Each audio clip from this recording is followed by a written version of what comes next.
أشهد أن لا إله إلا الله.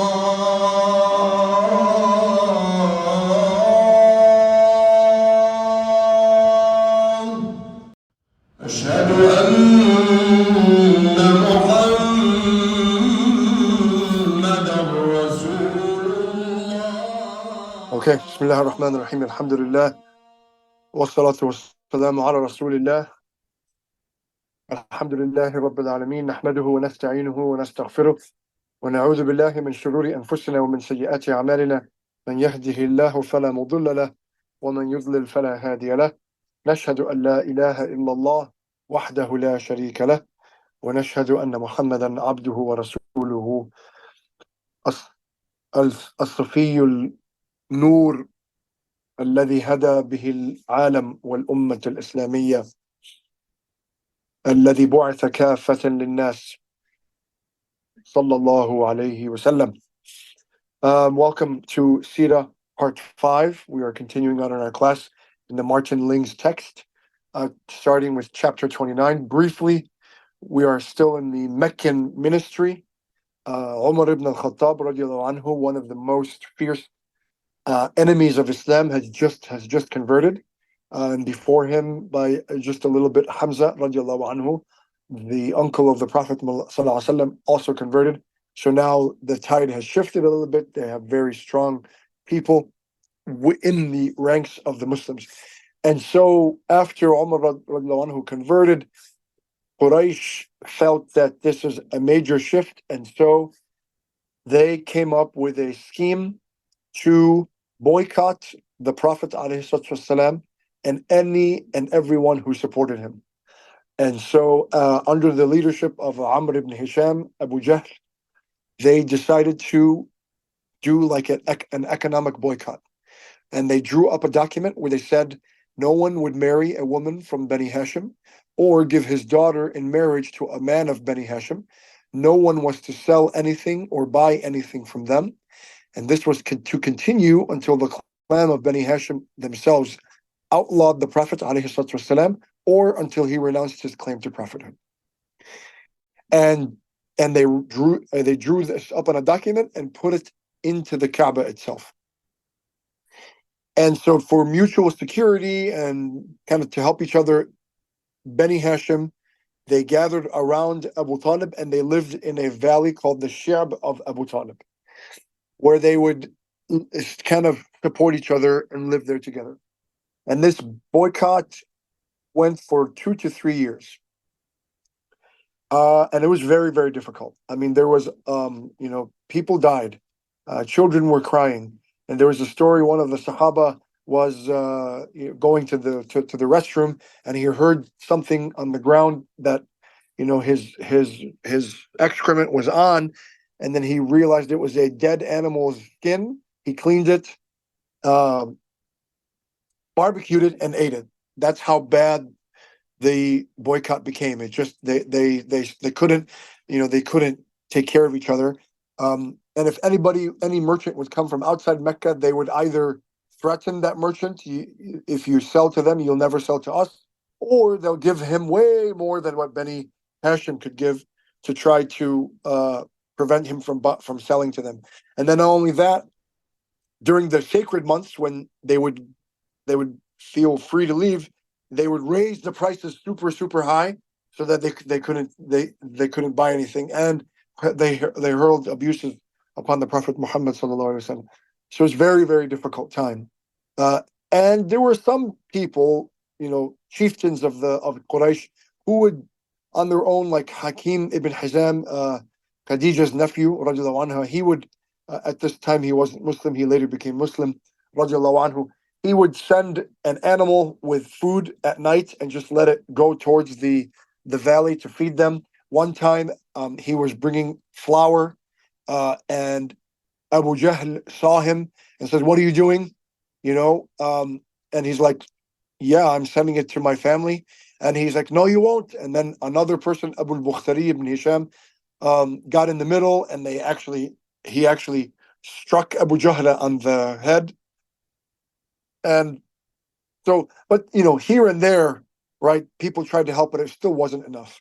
and it was a serious um, difficulty for the Prophet ﷺ and Abu Talib and Khadija and all of Bani Hashim, even the non-Muslims of Bani Hashim, they all stood in solidarity with the Prophet ﷺ.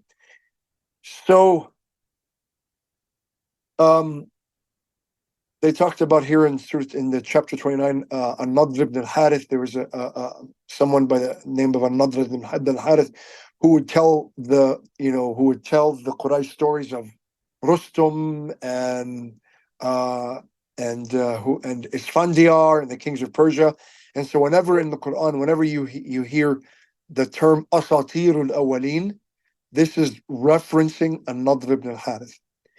And so one day, some leaders of Quraysh, the first one was, who was it? I'm looking here, the name. He went to Zuhair. So Hisham, one of the leaders, his name was Hisham. He went to another leader called Zuhair, and he said, in essence, Yani, this is terrible. These are our relatives at the end of the day. And we're just sitting here eating and drinking and enjoying, and we're watching our relatives literally starve to death. This has to stop. And so, Zuhair said, okay, but it's just one person. We're all of Quraysh agreed to this document. So he said, no, there's two. There's me and you. And so Zuhair said, find a third person. So Hisham went to Mut'im ibn Adi, one of the chieftains of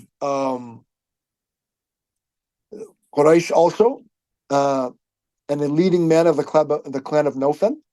And he said, and he agreed. And so he said, find us a fourth person.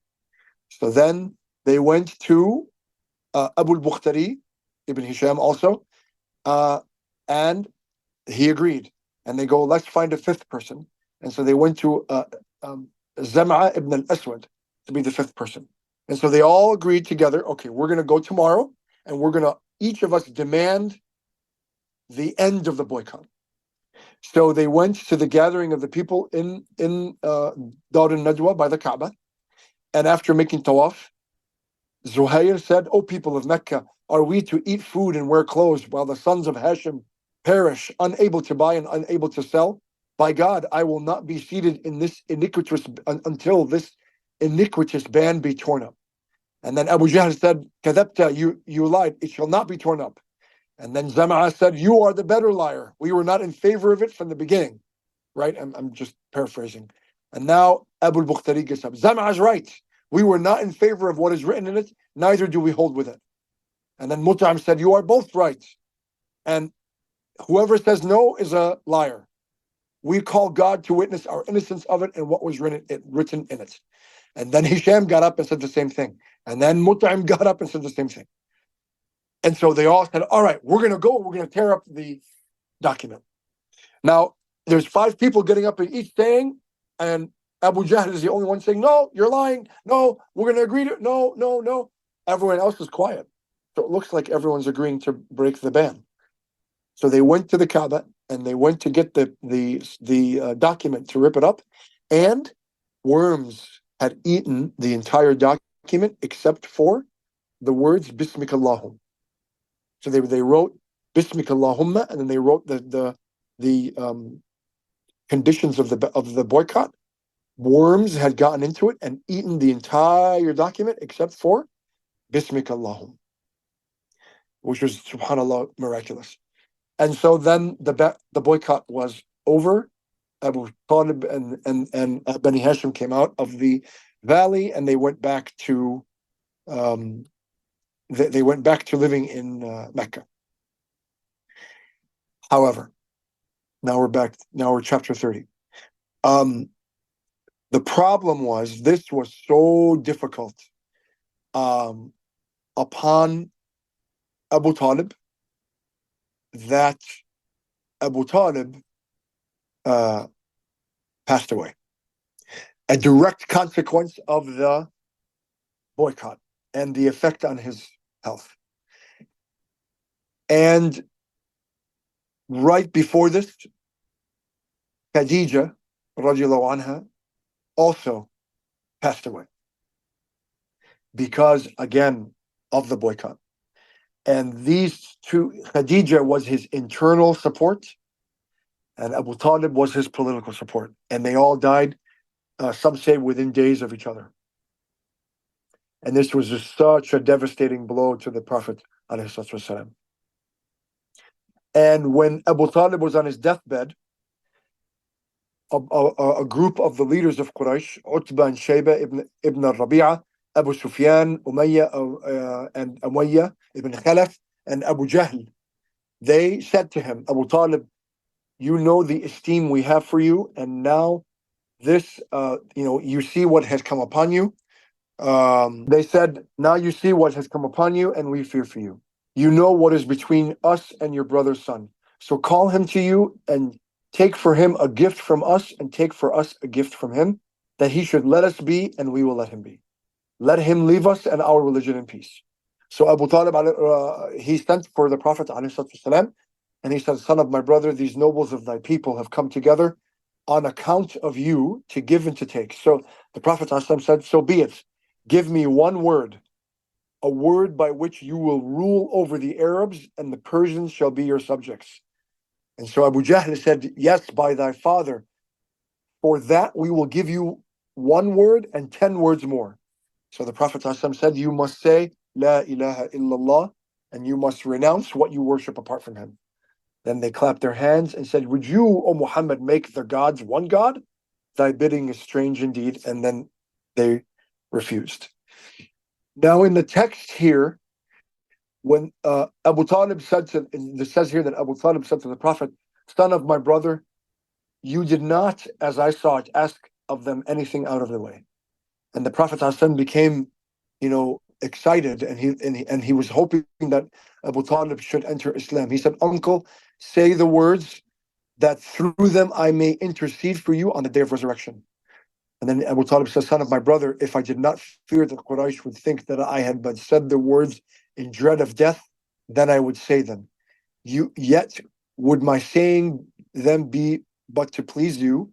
And then when death drew near to Abu Talib, Abbas saw him moving his lips, and he put his ear close to him and listened. And then he said, my brother has spoken the words that you did bid him to speak. And the Prophet said, I did not hear them. So there's some people believe that Abu Talib in fact did accept Islam before he died, and many, many more feel that he did not accept Islam before he died, because he was afraid of being maligned by the Arabs as being the grandson of Abdul Muttalib, and he left his religion. So the Prophet ﷺ said that the persecution I felt was nothing compared to that after Abu Talib died. Now even the kids would attack and throw dirt on him, and it was so bad after Abu Talib died. And then after Khadija died, I remember learning that the Prophet wasn't seen for months. He was really, really devastated. And I remember hearing a story that one time Abu Lahab was going to really give it to the Prophet ﷺ just to pile on. And then when he saw him, his eyes were red and swollen from the amount of crying, and he didn't have the heart to do it. So the Prophet ﷺ was really, really devastated by the loss and the death of Khadija. And now that it's so bad in Mecca, especially after Abu Talib died, so the Prophet ﷺ decided to go to Ta'if and try to, maybe the tribe of Thaqif would support him. So he went to Ta'if, was kind of like a rival to Mecca, and Ta'if had the temple of the goddess Lat. And so they felt themselves to be like comparable to the Kaaba.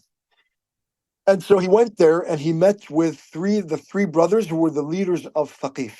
And he told them about Islam and asked them to accept Islam. And one of them immediately said, if God has sent you, I will tear down the hangings of the Kaaba.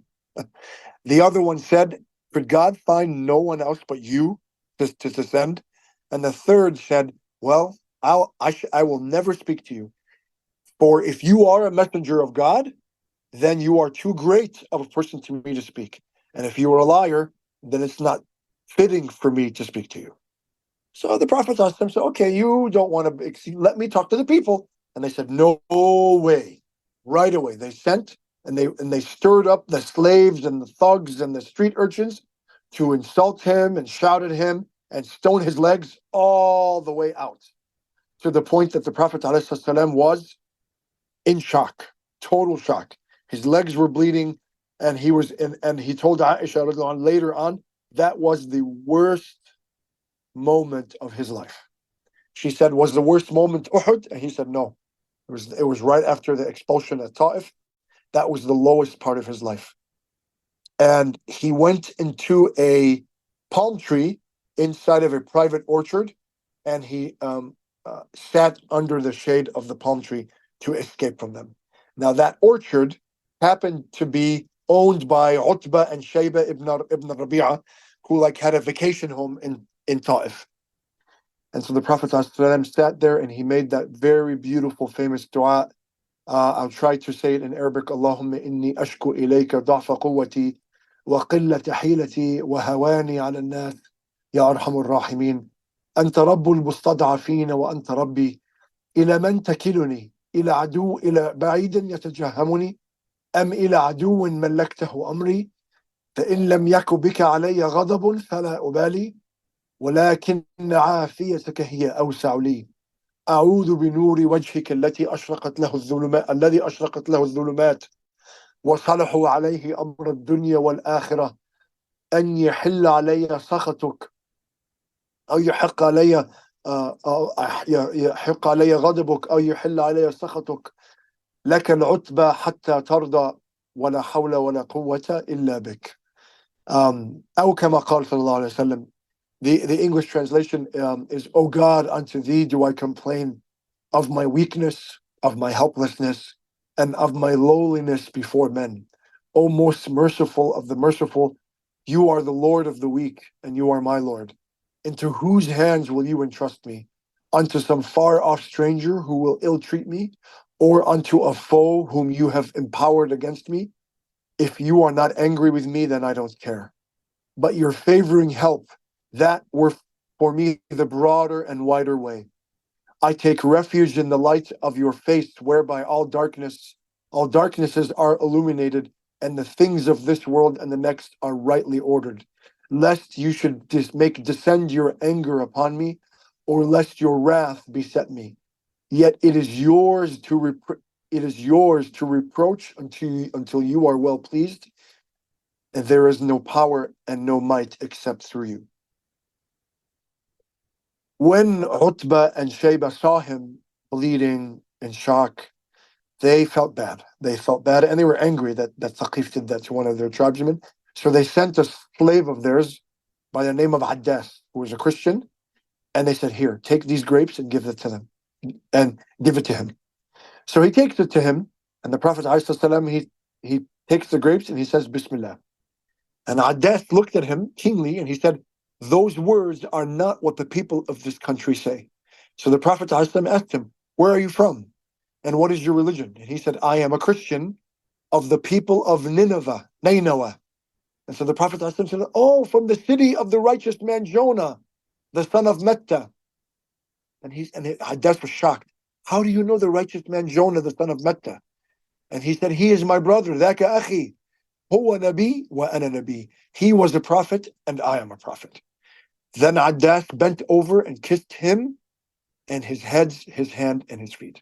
His head, his hand, and his feet. So then Utbah and Shayba, when they saw this, they're like, oh my God, so much for your slave. Already he's been corrupted. And so when Addas came back to them, leaving the Prophet to eat in peace, they said, Wayhak, why'd you do that, Addas? What made you kiss the man's head and his hands and his feet? He answered, Master, there is nothing on earth better than this man. He has told me of things that only a prophet could know. And then they said, wait, Addas, come on, let him not seduce you from your religion, for your religion is better than his. I think Addas later became Muslim. And so, subhanAllah, like right away, even though his people and everyone rejected him, Adas, a Christian from Nineveh, accepted him. And then after he left Ta'if on his way back to Mecca, he stopped in the valley of Nakhla, and a bunch of jinn were listening to him reciting the Quran, and they gathered around him, and then they believed. So in Surah Al-Jinn, it says, قل بسم الله الرحمن الرحيم قل أوحي إلي أنه استمع نفر من الجن وقالوا إنا سمعنا قرآنا عجبا يهدي إلى الرشد فآمنا به. Say, it has been revealed unto me that a company of the jinn gave ear and then said, verily we have heard a wondrous recitation which guides unto righteousness, and we believe in it. And so now this is another sign of Allah's victory, that the jinn now, some part of the jinn became Muslim, and then they went to their people to give da'wah. There's actually two sections in Surah Al-Jinn, and I think there's another section in Surah Al-Ahqaf that talks about the jinn when they came to the Prophet, and then they believed. Now, on the way back to Mecca, when he left, now nobody allowed him back in. He lost the visa. He was stuck at the border. And so the Prophet ﷺ needed someone to grant him protection so he could come into Mecca. And so he sent to an Akhnas ibn Shurayq, and he said no. Then he sent to Suhail ibn Amr, and he said no. And then he sent to Al-Mut'im ibn Adi, the same guy who led to the breaking of the boycott, and he agreed. Mut'im ibn Adi agreed. So the next day, he said, yes, come in. And the next morning, Mut'im ibn Adi, the Prophet was making tawaf around the Kaaba. Behind him were the sons of Mut'im ibn Adi, armed head to toe in armor and swords, and they're walking behind him. And that was the signal that Mut'im ibn Adi has granted the Prophet ﷺ protection. They came up to him and they said, Amujirun am tabi'? Are you giving him protection, or are you a follower? He said, Bel mujir, I'm just giving him protection. And he said, for that, whom you protect, to him we give protection. So they agreed to give protection. And the Prophet ﷺ stayed in Mecca the rest of the time under the protection of Mut'im ibn Adi. His son Jubair eventually became Muslim, radiallahu anhu. So this was now Am al-Huzn, like the saddest, lowest part of the Prophet's life. And so one night, while he was sleeping in the Hijr, that semicircle around the Kaaba, that's Hijr Ismail. At that time, it used to be inside the Kaaba. Gabriel came to me and spurred me with his foot, whereupon I sat upright, yet I saw nothing. And then I laid back down. A second time he came, and a third time he came, and then he took him by the arm, and then he led him out of the gate of the mosque, and there was a white beast between a mule and a donkey, with wings at its size, wherewith he moved his legs, and every stride was as far as the eye could see. It was called Buraq, and he took him to Jerusalem. And in Jerusalem, all of the prophets were there, and he led them in prayer. This is again the famous story of Al-Isra al-Mi'raj. And then Jibreel alayhi salam gave the Prophet two vessels, one of milk and one of wine. And he says, drink. And the Prophet alayhi salam picked the vessel of milk. And Jibreel said, Hudita ila al-fitra, you have been guided unto the path primordial, and your people has been guided thereunto. And so this was the first signal that wine, alcohol, is going to be prohibited. So he drank the milk, and then he went all the way up every heaven. Every heaven he would go, they would knock on the door. The angel said, who is it? It's Jibreel. Who's with you? Muhammad. And he said, oh, is his time? I have not been commanded to open for anyone except him. And he goes every heaven, 1, 2, 3, and everywhere he meets the Prophet. He met Moses, he met Harun, he met um, uh, uh, um, Elijah, and he met Jesus, and he met John the Baptist, and he saw Ibrahim, and he saw Adam. All that, everyone greeted him. Marhaban bil akh salih wal nabiy salih. Welcome to the noble brother and righteous and noble prophet. And then Adam alayhi salam, welcome to al ibn salih wal nabiy salih. Welcome to the noble, righteous son and the righteous prophet. And everyone greeted him and said welcome, and all the way up until he saw Moses and he saw Ibrahim alayhi salam up at the Bayt al-Ma'mur, which is a Kaaba that is in Jannah, that is right on top of the heavenly Kaaba. And then he went all the way up to Sidrat al-Muntaha, which is called the Lot Tree of the uttermost end, which is right at the throne of Allah Azza wa Jal. And then the nur of Allah came on the Lot tree, and it changed colors, and the Prophet ﷺ could not describe what he saw. And then he went to obviously this is like a major um, summary of the Isra Mi'raj. There's tons of literature about what the Prophet ﷺ saw and all the different punishments that he saw and the things that he saw in the Isra Mi'raj. But I'm just kind of giving a very summary. He went all the way up to the top of Allah. He went past Sidrat al-Muntaha, the Lot tree. Even Jibreel could not go there. And then he entered into the divine presence. He talked directly to Allah subhanahu wa ta'ala. We don't know what was said. And at that time, at that moment, is when Allah subhanahu wa ta'ala said, you have to pray 50 times a day. And the Prophet ﷺ said, no problem. And he came down, and as he's going back, Moses ﷺ was there. And he said, what did Allah tell you? He said, he told me to pray 50 times a day. And so Moses said, the congregational prayer is a weighty thing, and thy people are weak. Return unto your Lord and ask him to lighten the load for you and your people. He said, he's like, I have experience. My people couldn't do less than that. So then he went back, and it went down to 40. And then he came, how many now? 40. No, too much. He went back, 30. Went to Moses, not too much. 20. Too much, 10. Too much, 5. Even 5. Musa ﷺ said, that's too much.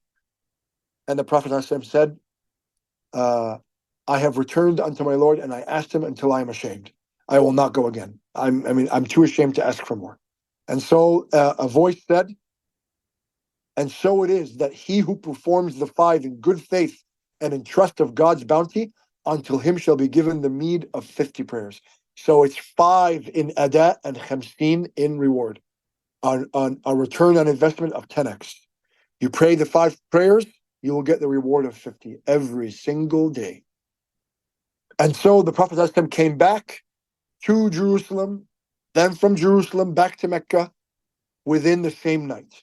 And on the way, he saw a caravan that was coming to Mecca, and they lost one of their camels. And so he told them, your camel is in this such and such a place. And the caravan heard this voice up in the sky, and they had no idea what was going on. And they went to that place, and they found the camel there. And then they also had a vessel of water. The Prophet ﷺ took some water and drank from it and closed the vessel. So then he comes home back to Mecca. And the next morning, he's sitting at the Kaaba, and he's just kind of, going over what happened to him. It was like super. Obviously, that's such an amazing experience. And so Abu Jahl notices something's up. So he's like, what happened? And so the Prophet ﷺ said, last night I went to Jerusalem, prayed and came back. And Abu Jahl said, he held in his laugh. And he's like, really? And what else happened? And he told me I did this and this and this and this. And he said, will you tell others what you just told me? Yeah, of course. And Abu Jahl was elated, because now finally he said, the truth of Muhammad's lying is now here. It takes us a month to go to Jerusalem one way. And you're saying you went to Jerusalem and came back at night, and within a night? So he's now, Abu Jahl is bringing everybody to listen to him. Listen. Tell them what you told us. And so I said, last night I went to Jerusalem and I prayed and came back. And people were, they were incredulous. People were clapping their hands and, just in shock. And and it was a kind of a big deal. And someone went running to Abu Bakr. He's like, Abu Bakr, oh my God, listen to what your friend is saying. He said last night he went to Jerusalem and prayed there and then returned to Mecca. And then Abu Bakr said, no, you're lying. He's like, no, he said it. So then he said, if he said it, then it is true. He said, where is the wonder of it? He tells me that tidings come to him from heaven to earth in 1 hour of the day or night. And I know him to be speaking the truth. And that is beyond what you are all, what you cavil at or what you're incredulous at. And so he went to the Prophet and said, did you go, Ya Rasulullah, did you go to Jerusalem and back? He said, yes. He said, Sadaqta, you are telling the truth. And that's where Abu Bakr got his name, As-Siddiq. And the Prophet told him, Wa anta ya Abu Bakr As-Siddiq, which means the great witness of truth or the great confirmer of the truth. Now, people still couldn't believe it. So they said, well, Ya Rasulullah, we all know that you have never been to Jerusalem. And some of us have. So I want you to describe it. Describe Jerusalem for us. Now think about that. He went at night. Okay, he went there briefly. He prayed with the prophets and then went up to heaven. How would he know? So he'd begin to describe some things, and they started asking him detailed questions. How many pillars here? And how many masharif here? And how many windows there? How many? And now the Prophet was getting nervous because they were asking him detailed questions that he didn't have answers to. And he became scared. He actually became scared. Sallallahu Alaihi Wasallam. And so the miracle, Jerusalem came up in front of his face, and it showed up. They couldn't see, and everything. And so they were asking him detailed questions, and he would answer exactly, in detail, every question that they answered. And they were amazed. They were shocked. So then the Prophet said, okay, I have a sign for you. So what is it? In such and there is a caravan coming that is described with this and this and this and this. And I told them where their lost animal was, and I drank some of the water. And they said, it should be coming in about 3 days' time.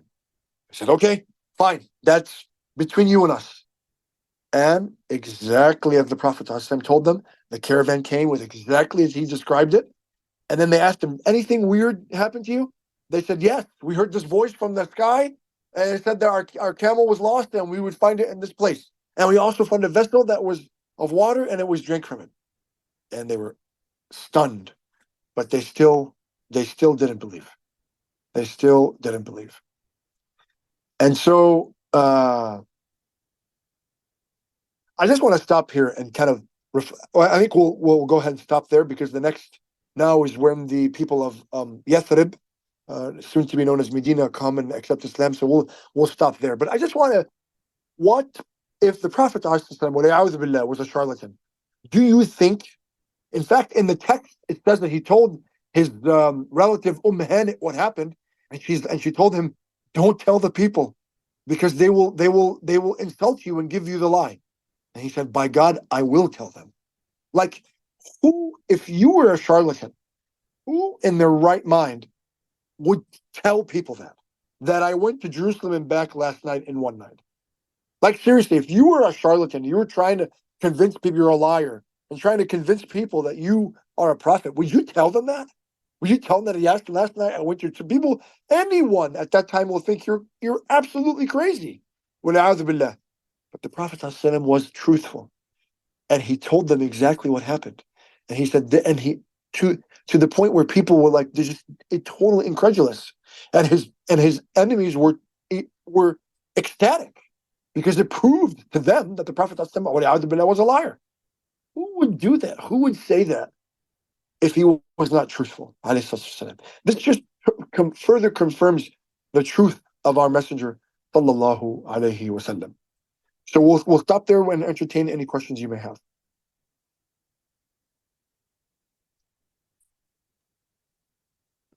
Yes. While we were talking,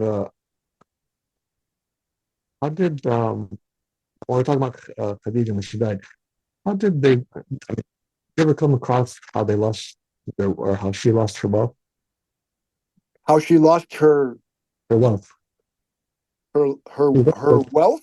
yeah, she was also the financial backer, Well, but she spent it all on the Prophet, ﷺ.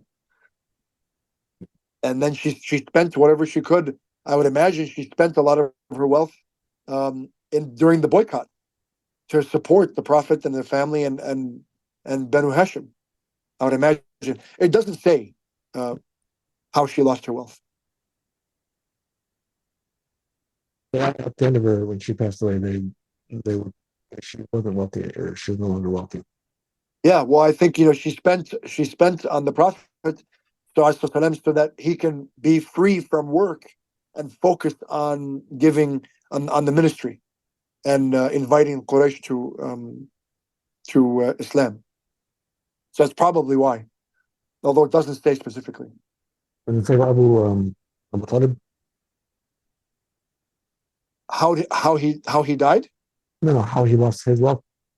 I again, I would imagine the same thing, although it doesn't say. I'm only speculating that he spent a lot of it, and Abu Bakr also spent a lot of his wealth during the boycott, and so he lost his wealth as well.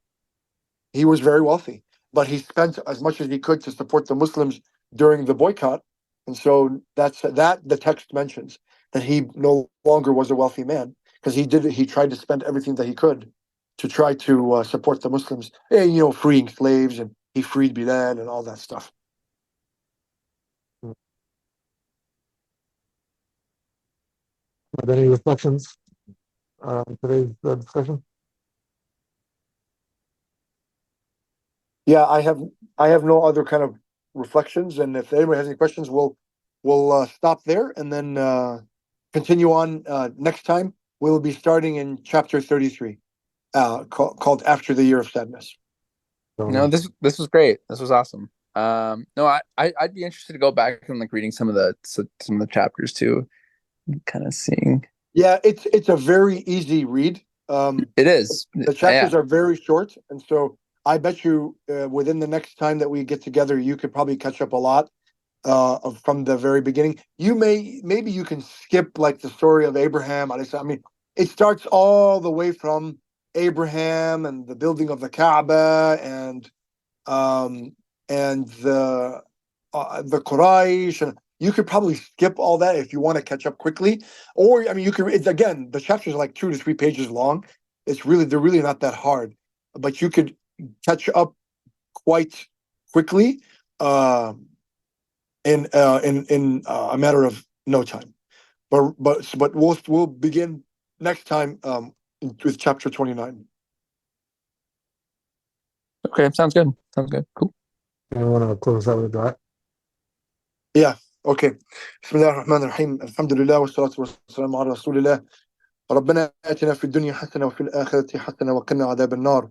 ربنا لا تزغ قلوبنا بعد إذ هديتنا وهب لنا من لدنك رحمة إنك أنت الوهاب. اللهم علمنا بما ينفعنا وانفعنا بما علمتنا وزدنا علما وعملا. Oh Allah, allow us to be worthy of being called the followers of Muhammad sallallahu alaihi wasallam. Oh Allah, let the light of Muhammad's guidance shine through us, so that all can feel its warmth and see its light. Ya Allah, give us the strength to rise above with our weaknesses as human beings, to be the best believers possible and the best ambassadors of Muhammad sallallahu alaihi wasallam. وصلي وسلم وبارك على سيدنا محمد. سبحانك اللهم ربنا وبحمدك نشهد أن لا إله إلا أنت نستغفرك ونتوب إليك. والسلام عليكم ورحمة الله وبركاته.